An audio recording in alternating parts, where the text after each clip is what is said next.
Hello. Today we're going to discuss mechanisms of resistance to AR signaling inhibitors in castration-resistant prostate cancer. I'd like to remind you that you can submit your questions during the presentation, but I will answer them verbally at the end of the talk.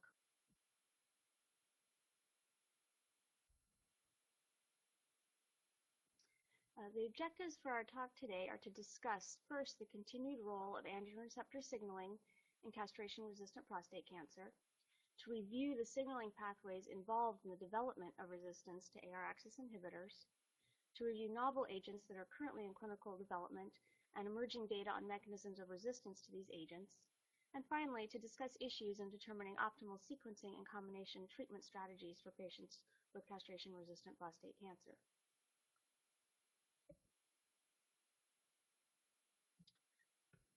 Androgen deprivation therapy, or ADT, remains our most effective treatment for advanced prostate cancer. However, it's also uniformly characterized by progression to castration-resistant disease, which is the lethal form of the disease. Historically, progression has been thought to reflect ligand-independent reactivation of the androgen receptor signaling pathway. However, as we will discuss, substantial evidence suggests that CRPC, or castration-resistant prostate cancer, retains a clinically relevant addiction to the AR axis and remains both ligand and androgen dependent. This is a schema of the androgen axis in prostate cancer. It depicts the primary source of circulating androgens, the testes and the adrenal glands. The hypothalamus at the top is responsible for stimulating pituitary production of LH and FSH, which stimulates testicular androgen production. Circulating testosterone can then enter the cell, depicted on the right part of the slide, and be converted to DHT,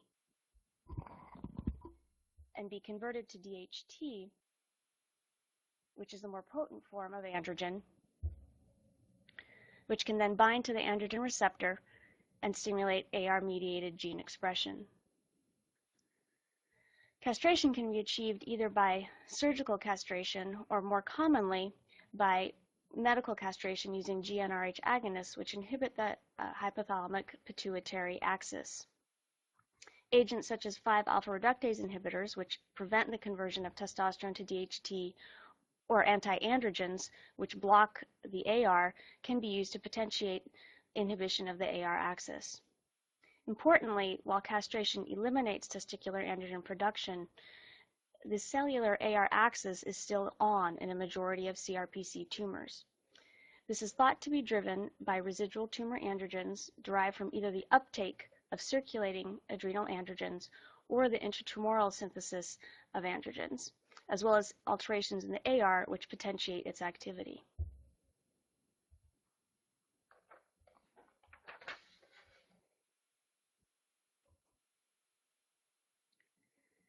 This slide depicts a number of the mechanisms proposed to mediate AR activity in castration-resistant prostate cancer.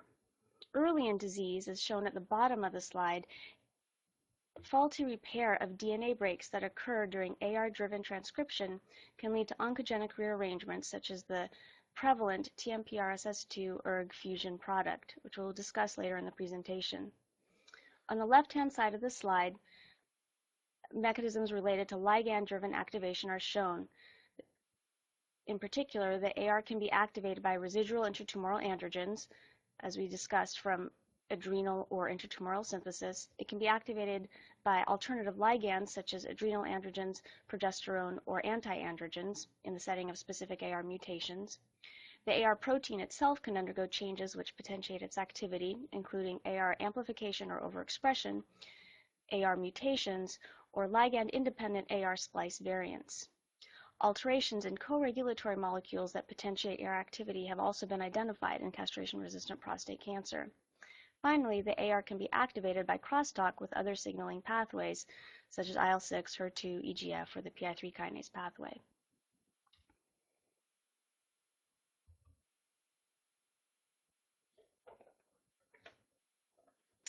This slide is a summary of these AR-related mechanisms of resistance, which we will now discuss in more detail.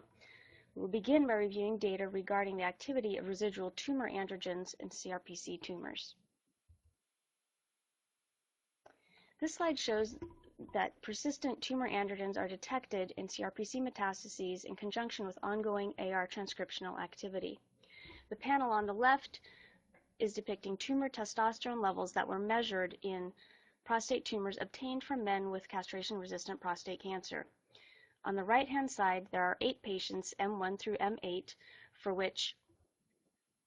each of which 2 to 3 CRPC tumors were evaluated. Of note, these tumors were obtained through a rapid autopsy program. You can see that the testosterone levels in these tumors are significantly higher than the controls on the left-hand side. The controls include prostate tissue from men with primary prostate cancer who were not under androgen suppression. This highlights the significant difference in tumor androgen levels in CRPC, where men are castrate, and in primary tumors, where men have not been castrated. On the right-hand side, we are looking at the expression of the AR itself, as well as PSA, a common androgen-regulated gene, at the transcript level and by IHC. And by both mechanisms, you can see that both the AR and the PSA continue to be expressed in castration-resistant prostate cancer. This slide depicts the androgen metabolic pathway.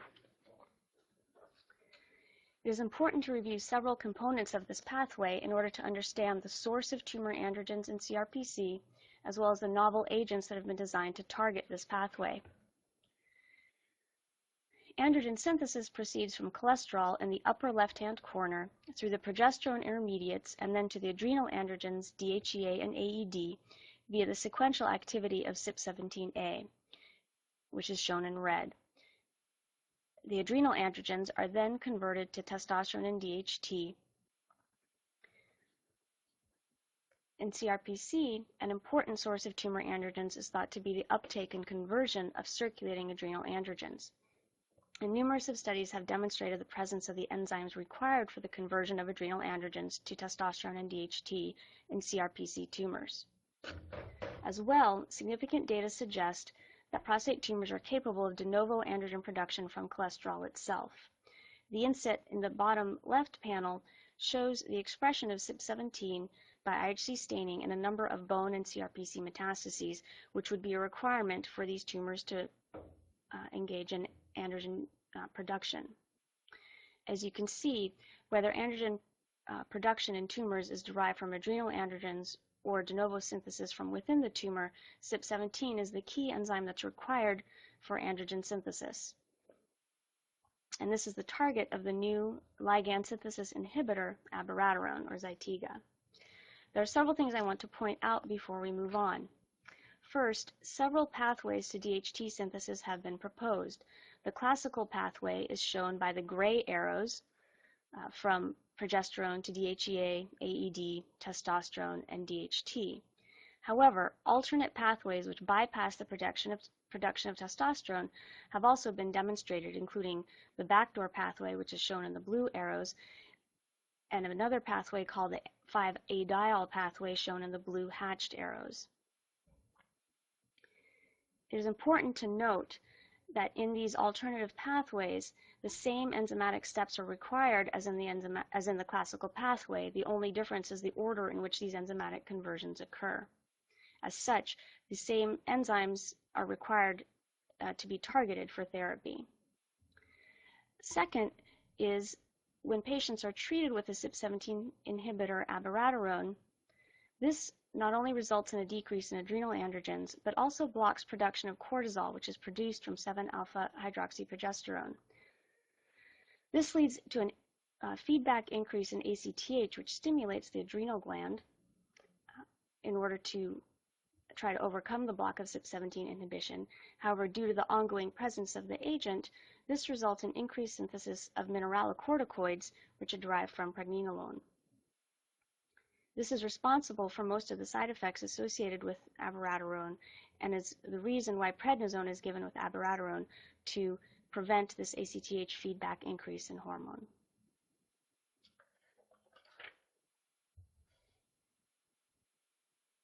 Finally, on the right-hand side of the slide, I've shown that enzalutamide is the agent which is currently, the novel agent currently proposed to target DHT. This slide demonstrates some of the data supporting the idea that prostate tumors are capable of carrying out their own hormone synthesis. In order for this to occur, the tumors have to express not only CYP17, but the entire complement of enzymes required for hormone synthesis.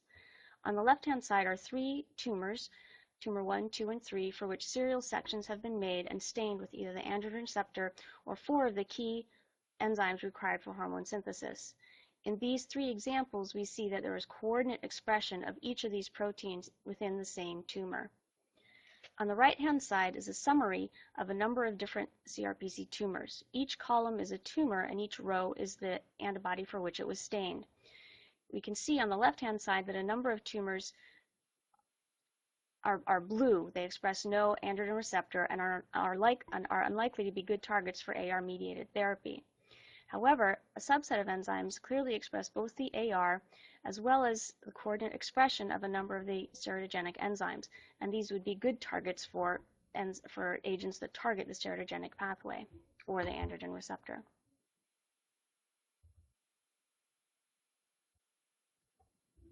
A less commonly recognized but potentially important mechanism is the active transport of steroid into CRPC tumors. In contrast, historically, it's been thought that steroids simply diffuse into cells. However, the OATP or SLCO transporter family has been shown to import steroids and sulfated precursors actively into steroidogenic tissue. Importantly, functional SNPs in these 2 genes have been shown to impact the efficiency of androgen uptake and have been associated with time to recurrence in castration-resistant prostate cancer. The figure on the left simply demonstrates increased expression of a number of these transporters in CRPC tissue compared to either benign prostate or primary prostate cancers. And on the right, this is demonstrated at the IHC level.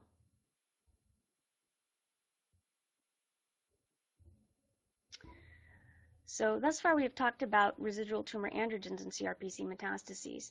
I've shown you that standard hormone deprivation results in incomplete suppression of tissue androgens, and in particularly in prostate cancer metastases, there are significantly elevated levels of tumor androgens that are well above the level required to activate the androgen receptor. Importantly, CRPC tumors may also be capable of synthesizing these androgens from scratch, as well as from the active uptake of adrenal androgens. As such, novel treatment strategies have to effectively target both systemic and hormonal androgen sources.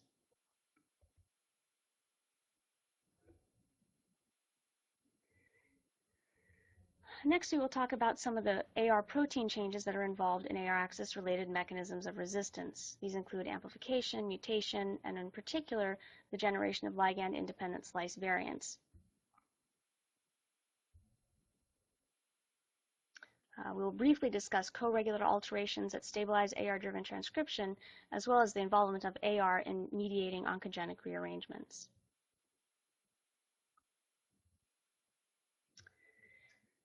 This is a schema of the androgen receptor showing the different domains of the AR as well as the areas that are important, that are potentially important as mutational hotspots. The AR is in structure has 4 key domains. On the left-hand side is the N-terminal domain, followed by the DNA binding domain, a hinge region, and the ligand binding domain. Each of these regions has important functions in mediating AR transactivation, including AR binding, or including androgen binding by the ligand binding domain, as well as co-regular binding throughout the molecule. With respect to mutations, these are rare and therapy-naive men, but have been discovered in 15 to 45% of men with CRPC. These mutations have various functions, but in general, they all act to increase the activation of the AR at low androgen levels. These include those that impart sensitivity specifically to low androgen levels or a broadened ligand sensitivity to either adrenal androgens, progesterones, estrogens, corticosteroids, as well as allowing antagonists such as Casodex or bicalutamide to actually have agonist activity. Importantly, with respect to the new anti-androgen enzalutamide, a mutation that also causes enzalutamide to have agonist activity has recently been described and will be discussed later. An important concept that has recently been discovered in castration-resistant prostate cancer is the presence of ligand-independent splice variants. Here are depicted two of the most common variants found in CRPC tumors. These include the ARV7 and the ARV567. In both these variants, key domains of the androgen receptor have become deleted. In both cases, the ligand binding domain is the primary domain that is missing, and this deletion is responsible for the constitutively active ability of these variants. In ARV7, the first exon 1 becomes spliced to alternative exons 2 and 3, which are cryptic and located within intronic regions. In ARV567, this variant is generated by deletion of exons 5 through 7 and splicing of exon 4 to exon 8. In both cases, loss of the ligand binding domain means these receptors do not bind to androgen and in fact are constitutively in the nucleus in the absence of androgen. This slide is only to emphasize that a number of different AR splice variants have been identified, although to date the clinically functional ones appear to be the two previously mentioned.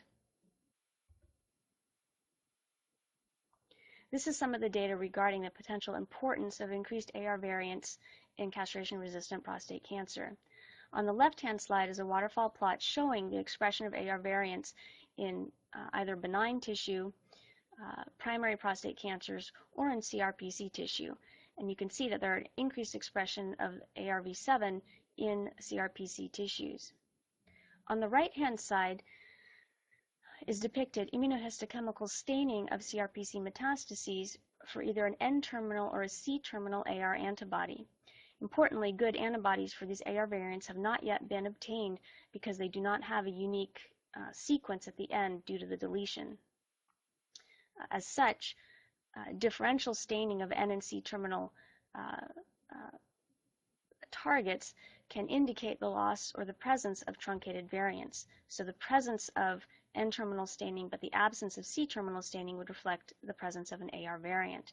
And in the middle section you can see of these autopsy patients, 43 of them demonstrated higher staining at the N-terminus with loss of C-terminal staining consistent with the expression of CRPC metastases. In other studies, markedly increased expression of both variants has also been demonstrated in bone and soft tissue CRPC metastases. Importantly, expression of these variants has already been demonstrated to have clinical associations. So expression of ARV7 at the transcript level on the left has been associated with a risk of biochemical recurrence after prostatectomy. On the right-hand side, we see that the highest quartile of patients expressing ARV7 or any expression of ARV567 in CRPC bone metastases is associated with a decreased survival. These data suggest that the presence of the variants are important in driving AR activity and aggressive growth in CRPC tumors. The ability of these variants to maintain AR activity in the absence of ligand is depicted in this slide. On the left-hand slide, we are looking at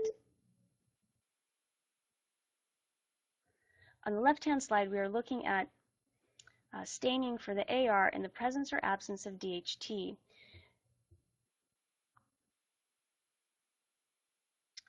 In the top two panels, we see that AR expression is cytoplasmic in the absence of DHT, but becomes nuclear when DHT is given. This is for full-length AR, which is shown at the top of both panels. However, in the presence of either ARV7 in the lower left or ARV567, AR staining is constitutively nuclear even in the absence of DHT. On the right-hand side, we see that AR variants respond poorly to agents that target the C-terminal domain. In particular,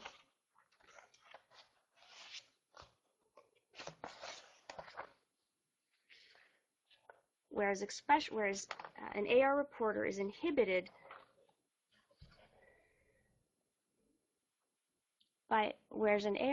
in LINCAP cells is inhibited by the presence of MDV, this is the left panel of this figure, On the right-hand side, we see if the link cap cells have now been engineered to overexpress AR567, that first there's increased basal AR activity, shown by the white bars, and that either in the presence or absence of R1881, MDV is not able to inhibit AR activation. In the bottom slide, we see the impact of trying to target a different domain of the androgen receptor, which will be important later on in this discussion.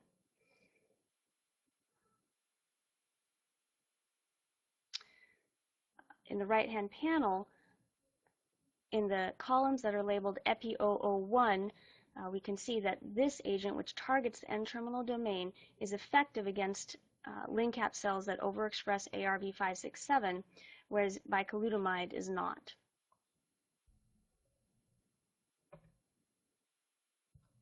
An ongoing controversy in the field relates to how androgen splice variants are generated.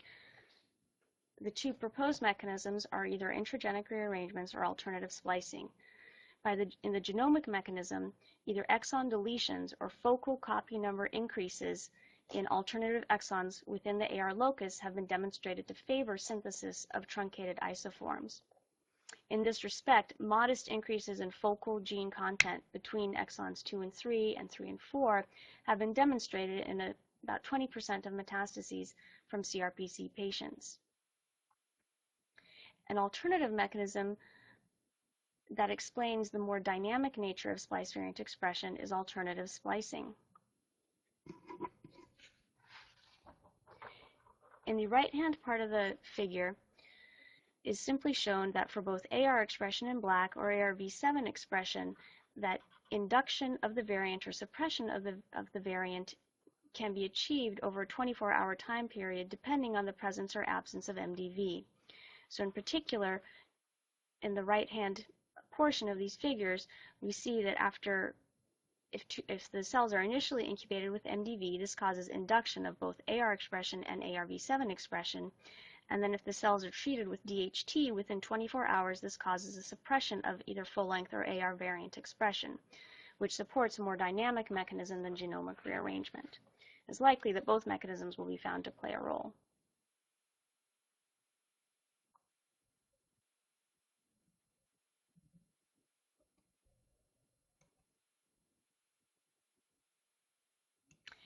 Alterations in AR co-regulators are another important mechanism by which the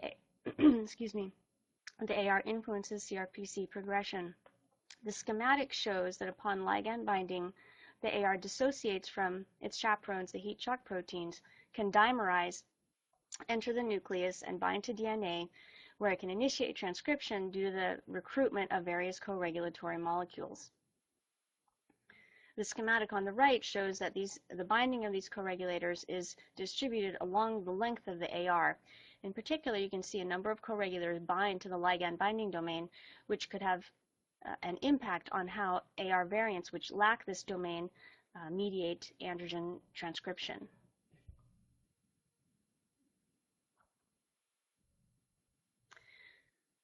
This slide is a summary of some of the AR co-regulator alterations which have been described in CRPC.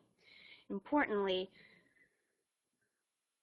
many of these changes are simply involved in potentiating AR signaling in castration-resistant prostate cancer, particularly at low ligand levels, either by stabilizing the AR or increasing its sensitivity. The red arrows denote some of these mechanisms.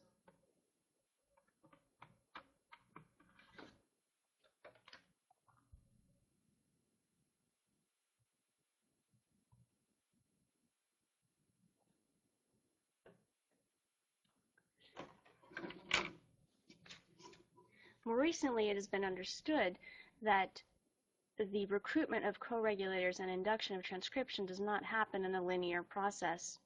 On the right-hand side of the slide, you can see that the initiation factor is binding to the DNA. This opens the DNA and allows binding of the androgen receptor or steroid receptor to a nuclear response element.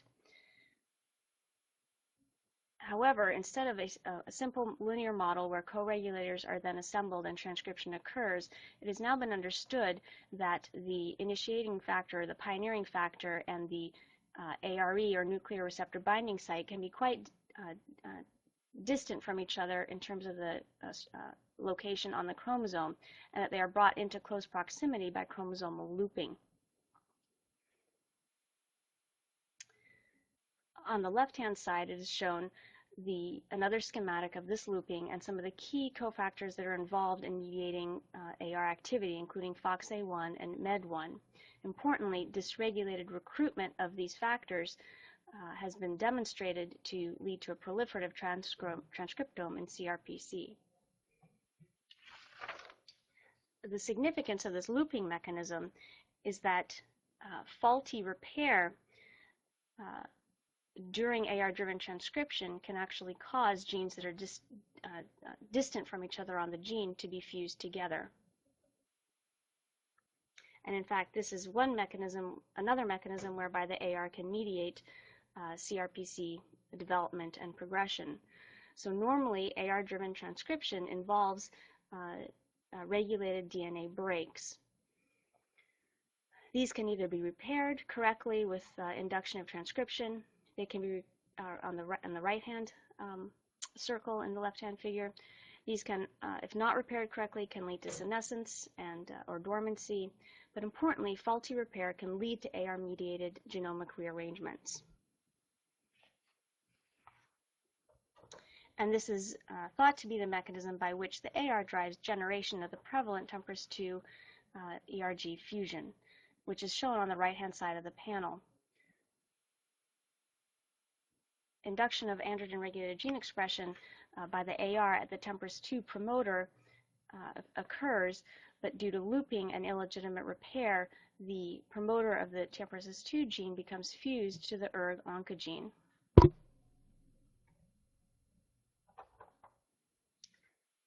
The importance of this is that for prostate cancer is that it is the juxtaposition of an androgen-driven gene next to a potential oncogene. On the right-hand side is shown a summary of the many different prostate cancer gene fusions that have been identified. The uniting characteristic is generally the presence of an AR-regulated gene next to an ETS family gene member. Importantly, the ETS family, or ERG, has been shown to regulate the expression of multiple target genes that are associated with cancer initiation and progression.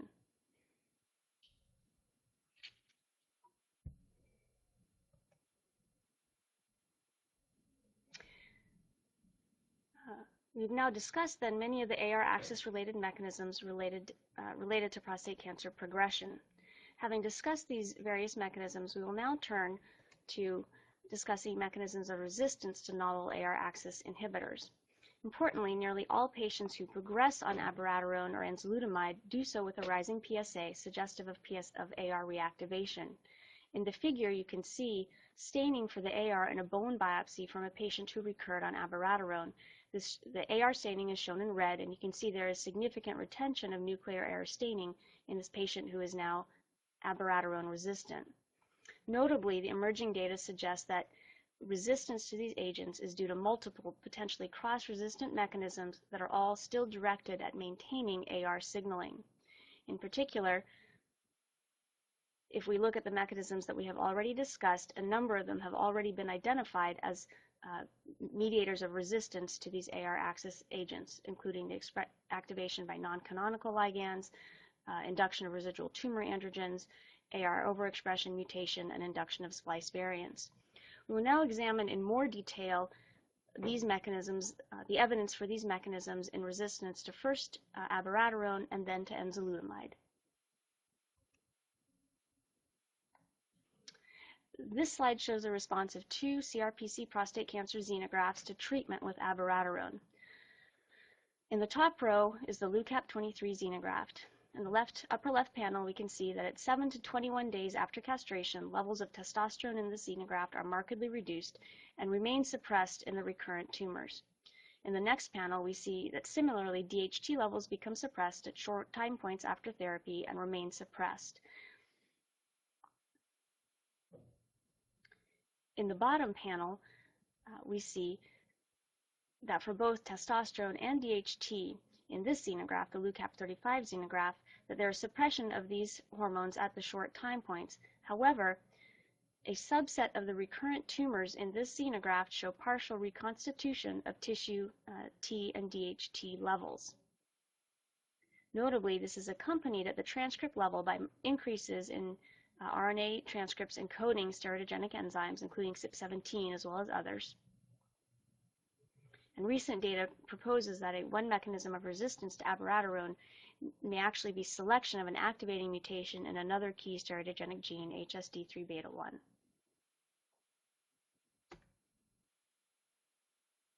In addition to increases in tumor androgens, changes in both full-length AR and AR splice variants have been described in these tumors following abiraterone therapy. In the top row, we see that in LuCap23, there's approximately twofold induction of AR, as well as increases in ARV567. And similarly, in LuCap35, there's 3 to 5-fold induction of both full-length AR and androgen receptor variants. These data strongly suggest that the AR axis is still driving recurrence in these tumors, either through induction of androgen levels or through increased AR protein expression.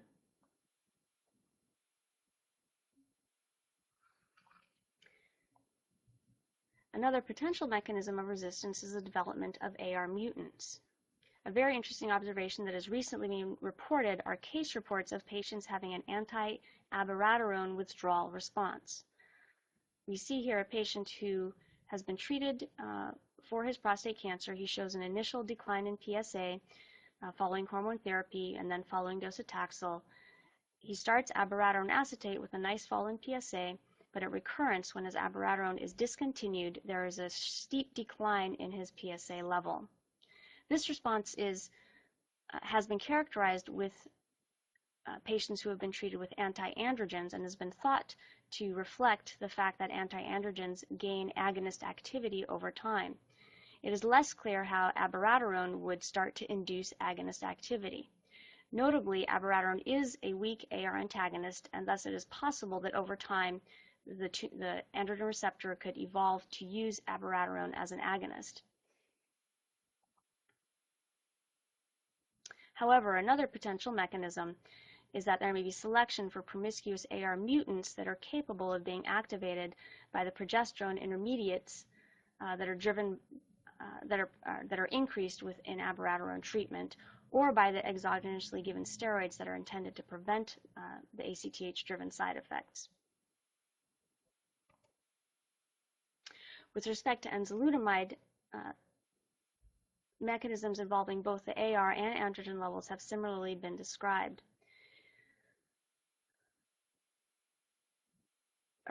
Several recent studies have shown that a specific mutation in the androgen receptor called F876L confers resistance both to enzalutamide and the next generation version of this drug called ARN509. On the left-hand panel, we can see that LNCAP cells that express this mutation, LNCAP cells that have the wild-type AR are sensitive to suppression by ARN509.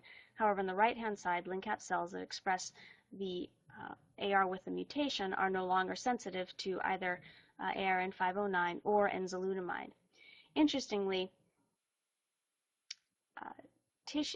samples from patients have actually shown induction of this AR mutation over time, suggesting that this may be an important mechanism of resistance in patients who have progressed on this drug. This slide shows more specifically, a schematic for how the AR antagonists can be converted into agonists. Across the top row is treatment with the antagonist bicalutamide. Initially, this puts the AR in a conformation that cannot bind to the DNA.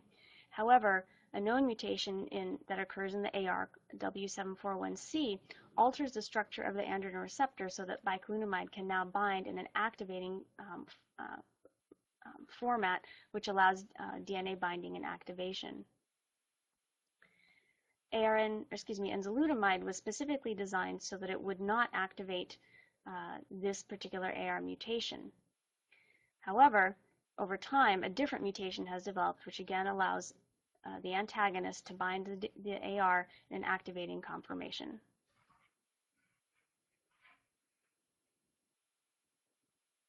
In panel F is shown a next generation AR antagonist, which has been designed to forestall development of the F876 mutation, or if it occurs, to prevent binding of enzalutamide to convert this to an agonist conformation.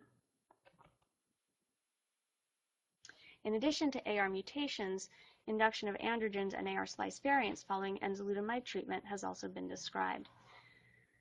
This is an example of MDV-resistant VCAP cells, which were placed into castrate mice that were treated with MDV. On regrowth, a number of tumors were harvested and interrogated for intratumoral androgen levels and expression of AR isoforms. Across these 10 tumors, we can see that there is significant heterogeneity both with respect to androgen levels as well as expression of AR variants. This suggests that all these mechanisms are potentially operative and that the same mechanism of resistance is not necessarily going to be employed by all tumors.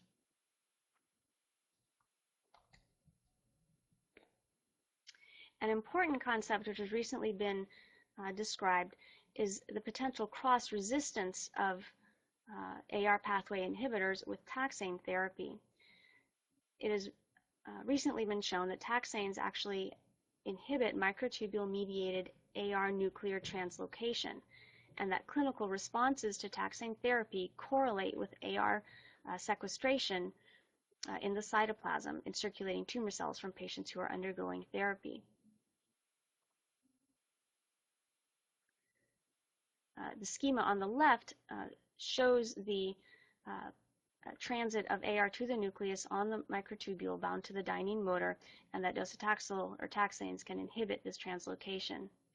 In the bottom right-hand side, across the top row, we see in R1881 cells in the right-hand panel that there is nuclear AR staining in the green.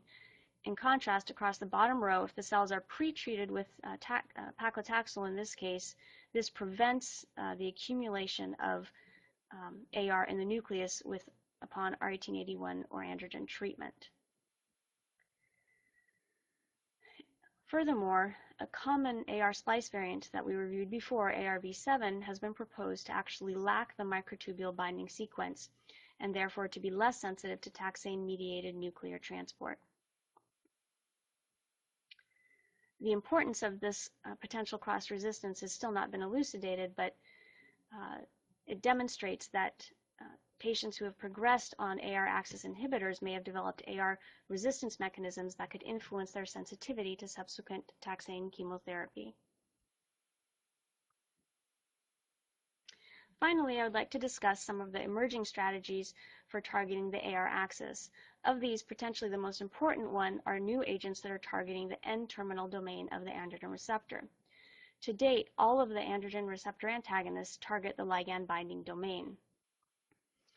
Similarly, all the mechanisms which are directed at inhibiting ligand synthesis are ultimately affecting the activation via the ligand binding domain. An N-terminal inhibitor would be a novel approach that would potentially allow several benefits compared to inhibition of the ligand binding domain, which we will discuss in a moment. The reason the N-terminal has not been successfully targeted before is because it has what is called an intrinsically disordered structure. In the right-hand panel, this is depicted at the top by the blue curvy line. And what this means is that the N-terminus of the AR does not obtain an organized structure unless it is either bound by co-regulators, by binding to DNA, by binding to ligand, or due to post-translational modifications. Thus, in its native state, it is unclear what its formation is, and therefore it is very difficult to target. However, recently, several classes of inhibitors that successfully target the N-terminal domain have been described. This is this shows the structures of some of the new agents that have entered practice. In particular, Abiraterone is in the right-hand top, and MDV, which is enzalutamide, is in the bottom. The novel agents that are able to target the N-terminal domain include the syntocamides, which have been developed by Marianne Sadar at UBC, as well as peptidomimetics, which can intercalate into the AR developed by Ganesh Raj. The reason why N-terminal inhibition may be more effective than C-terminal inhibition is due to the multiple mechanisms which may be engaged. In particular, an N-terminal inhibitor would block interaction with coactivators required for AR activity because many coactivators bind to the N-terminal domain. This type of inhibitor would disrupt the N and C-terminal interaction, which is required for AR dimerization and effective DNA binding. This agent would, as with MDV, would prevent binding of AR to the androgen response elements. But importantly, and in contrast to the ligand binding inhibitors, this inhibitor does not bind the ligand binding domain, so it is not susceptible to competition by increased levels of androgens. As well, this agent would retain activity against constitutively active splice variants which lack the ligand binding domain.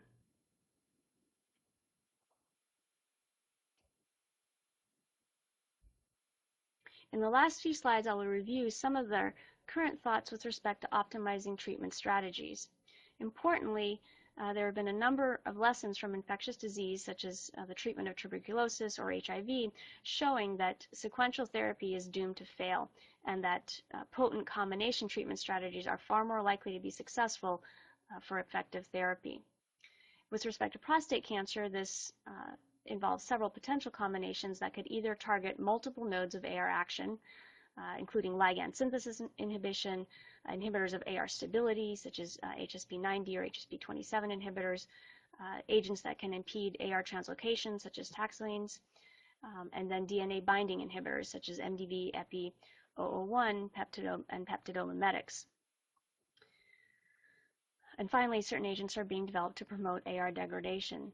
So a combination of agents that target multiple sites of AR activity may be more potent in blocking AR activation and preventing the outgrowth of AR resistance. As well, it is likely that combinations of AR pathway inhibitors with inhibitors of other signaling pathways are likely to be important. For example, PI3 kinase and mTOR pathways are known to be upregulated in CRPC tumors, and particularly after AR inhibition can begin to further drive prostate cancers. Another important issue is optimizing the patients that are selected for therapy. This slide is intended to demonstrate that tumor-specific differences in the androgen axis pathway may influence the efficacy of AR pathway inhibition. Across the top are 5 CRPC xenografts that have been passed in mice. The hormone levels are depicted by the black and the red dots, either testosterone or DHT, shown either in castration-sensitive tumors, that is, tumors that are passaged in intact mice, or castration-resistant tumors, which are those passed in castrate mice. And what we can see is that there is a correlation between the levels of residual tumor androgens in the castration-resistant tumors with their response to abiraterone. So the tumors with the highest level of DHT have the strongest response to abiraterone, shown on the left with LUCAP 136. In contrast, tumors towards the right of the graph, which have very low levels of intratumoral androgens, have very little response to agents that inhibit ligand synthesis. So showing that differences in these tumor androgens can associate with the magnitude of response to ligand synthesis inhibition.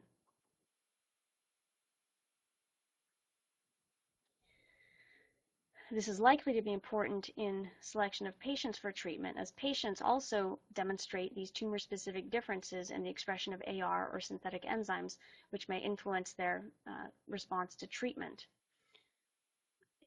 Here I've simply highlighted 3 different patterns of AR and steroidogenic enzyme expression in prostate tumors. Patients on the left that express both the AR and steroidogenic enzymes will be likely very good candidates for treatment with either abiraterone or enzalutamide.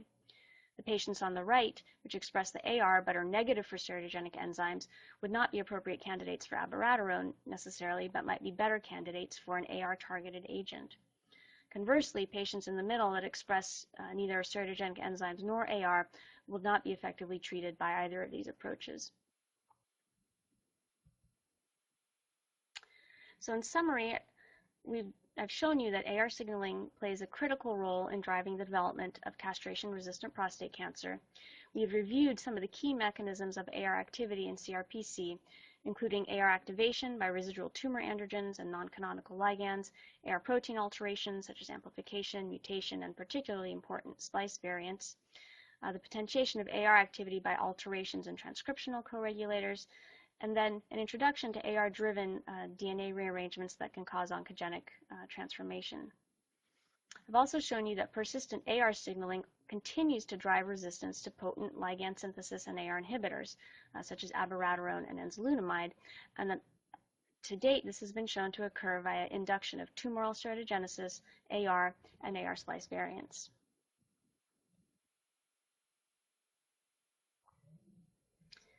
Importantly, current anti-androgens all target the AR ligand binding domain. This domain is lost in truncated AR variants, thus rendering them insensitive to such agents. As such, N-terminal inhibitors promise more potent AR inhibition due to disruption of AR-NC interactions, which are required for dimerization, via preventing binding of AR to DNA and to coactivators, and due to their ability to retain activity against splice variants that lack the C-terminal ligand binding domain. With respect to patient selection, critical factors are that tumor-specific differences in the expression of AR isoforms or androgen synthetic enzymes are very likely to influence the efficacy of AR axis inhibition, and that treatment strategies targeting multiple nodes of AR activity and likely multiple signaling pathways simultaneously will be required for optimal efficacy.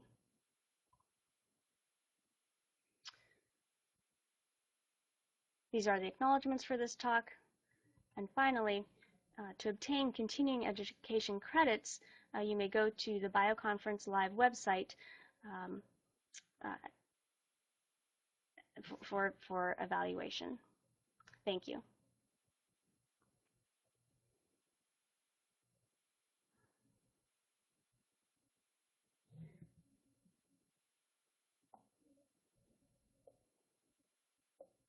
I'd be